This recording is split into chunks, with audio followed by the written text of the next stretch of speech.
ابو الحسن علی ابن ابی طالب الہاشمی القریشی پیغمبر اسلام محمد صلی اللہ علیہ وآلہ وسلم کے چچا زاد اور داماد تھے۔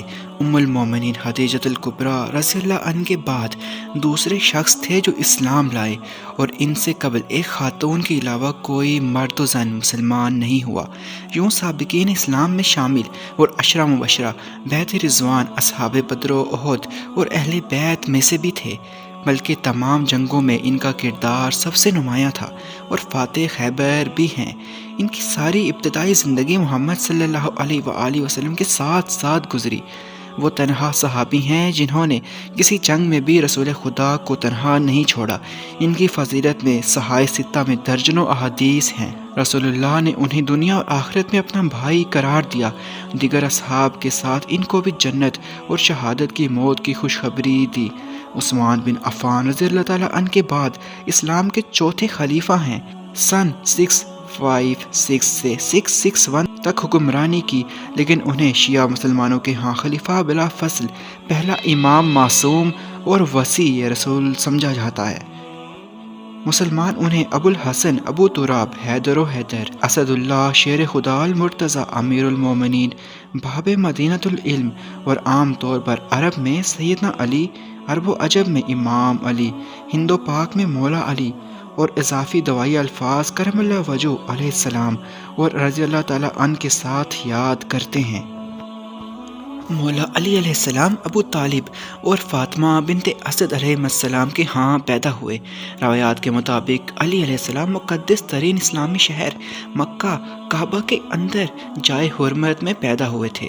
علی علیہ السلام بچوں میں پہلے اسلام قبول کرنے والے تھے، اور کچھ مصنفین کے مطابق پہلے مسلم تھے۔ ابتدائی دور میں علی علیہ السلام نے رسول اللہ کی حفاظت کی اور ابتدائی مسلمانوں کے خلاف کی گئی تقریباً تمام جنگوں میں حصہ لیا۔ مدینہ ہجرت کرنے کے بعد انہوں نے پیغمبر اسلام کی بیٹی سیدہ فاطمہ علیہ السلام سے شادی کی۔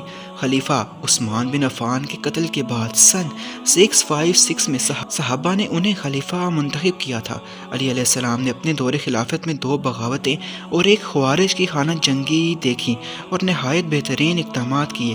سن 661 میں جب وہ جامع مسجد کوفہ میں نماز پڑھا رہے تھے تو عبد الرحمن ابن ملجم لہین نامی ایک خارجی نے ان کے سر پر تلوار سے حملہ کر دیا اور وہ 2 دنوں میں شہید ہو گئے۔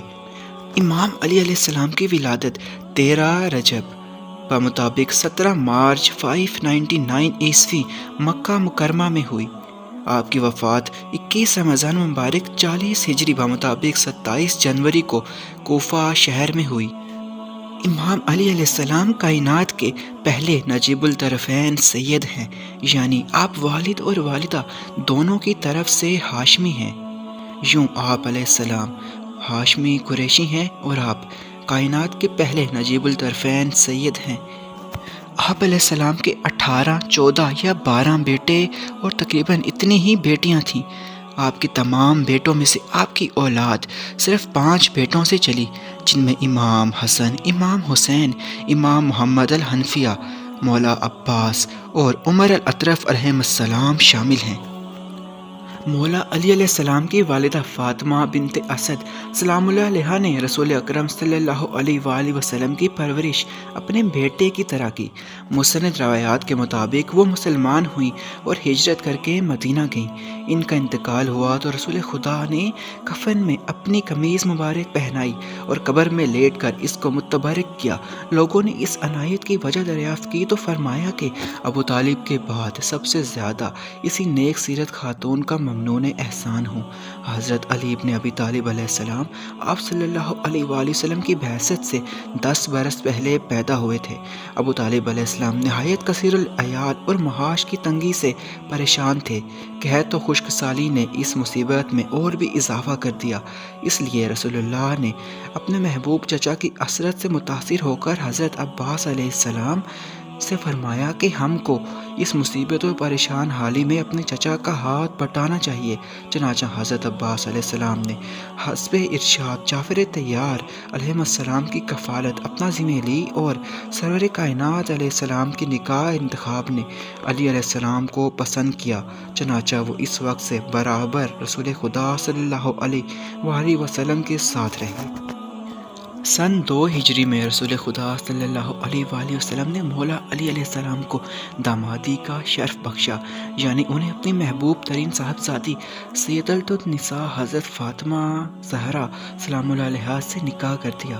حضرت فاطمہ سے عقد کی درخواست سب سے پہلے حضرت ابوبکر، اس کے بعد حضرت عمر نے کی تھی، لیکن رسول اللہ نے کچھ جواب نہیں دیا۔ اس کے بعد مولا علی علیہ السلام نے خواہش کی۔ آپ علیہ السلام نے پوچھا، تمہارے پاس حق مہر دینے کے لیے کچھ ہے؟ بولے، ایک گھوڑے اور ایک زرہ کے علاوہ کچھ بھی نہیں۔ آپ علیہ السلام نے فرمایا کہ گھوڑا تو لڑائی کے لیے ہے، البتہ زرہ کو فروخت کر دو۔ حضرت علی علیہ السلام نے اس کو حضرت عثمان بن عفان رضی اللہ تعالیٰ عنہ کے ہاتھ 480 درہم میں بیچا اور قیمت لا کر آپ علیہ السلام کے سامنے پیش کی۔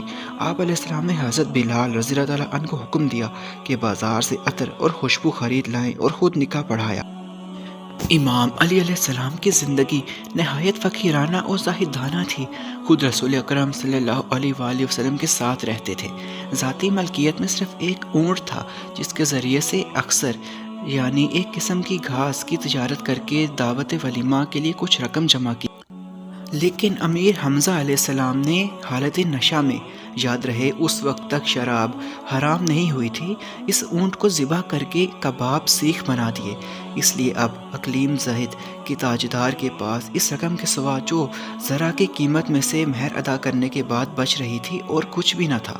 چنانچہ اسی سے دعوت ولیمہ کا سامان کیا، جس میں کھجور، جو کی روٹی، پنیر اور ایک خاص قسم کا شوربہ تھا، لیکن یہ اس زمانہ کے لحاظ سے پرتکلف ولیمہ تھا۔ حضرت اسما کا بیان ہے کہ اس زمانہ میں اس سے بہتر ولیمہ نہیں ہوا۔ فتح مکہ کے بعد آن حضرت صلی اللہ علیہ وآلہ وسلم نے خالد ابن ولید رضی اللہ تعالیٰ عنہ کو بنو خزیمہ میں تبلیغ اسلام کے لیے روانہ کیا۔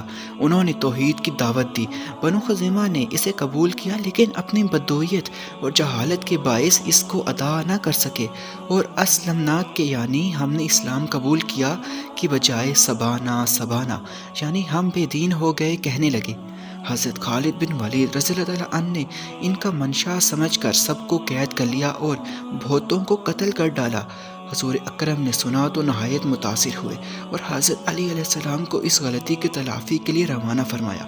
انہوں نے پہنچ کر تمام قیدیوں کو آزاد کرا دیا اور مقتولین کے معاوضہ خون ادا کیے۔ 9 ہجری میں جب آپ علیہ السلام نے تبوک کا قصد فرمایا تو علی علیہ السلام کو اہل بیت کی حفاظت کے لیے مدینہ میں رہنے کا حکم دیا۔ شیر خدا کو شرکت جہاد سے محرومی کا غم تو تھا، منافقین کی تانا زنی نے اور بھی رنجیدہ کر دیا تھا۔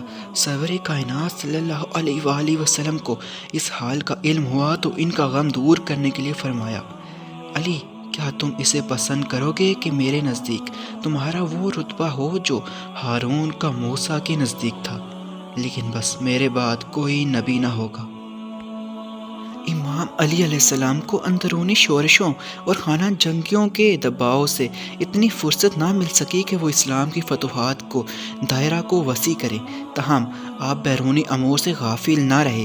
چنانچہ سیستان اور کابل کی سمت میں بعض عرب خود مختار ہو گئے تھے، ان کو قابو میں کر کے آگے قدم بڑھایا۔ آپ ایک امین کی تربیت یافتہ تھے، اس لیے ابتدا ہی سے امین تھے۔ حضرت محمد صلی اللہ علیہ وآلہ وسلم کے پاس قریش کی امانتیں جمع تھیں۔ جب آپ علیہ السلام نے ہجرت فرمائی تو ان امانتوں کی واپسی کی خدمت امام علی علیہ السلام کے سپرد فرمائی۔ اپنے عہد خلافت میں آپ نے مسلمانوں کی امانت بیت المال کی جیسی ایمانداری سے حفاظت فرمائی۔ اس کا اندازہ حضرت ام کلثوم سلام اللہ علیہا کے اس بیان سے ہو سکتا ہے کہ ایک دفعہ نارنگیاں آئیں، امام حسن امام حسین علیہ السلام نے ایک نارنگی اٹھا لی، جناب امیر علیہ السلام نے دیکھا تو چھین کر لوگوں میں تقسیم کر دی۔ مال غنیمت تقسیم فرماتے تھے تو برابر حصے لگا کر غایت احتیاط میں کرہ ڈالتے تھے کہ اگر کچھ کمی بیشی رہ گئی تو آپ اس سے بری ہو جائیں۔ ایک دفعہ اصفہان سے مال آیا، اس میں ایک روٹی بھی تھی۔ حضرت امام علی علیہ السلام نے تمام مال کے ساتھ اس روٹی کے بھی 7 ٹکڑے کیے اور کرہ ڈال کر تقسیم فرما دیا۔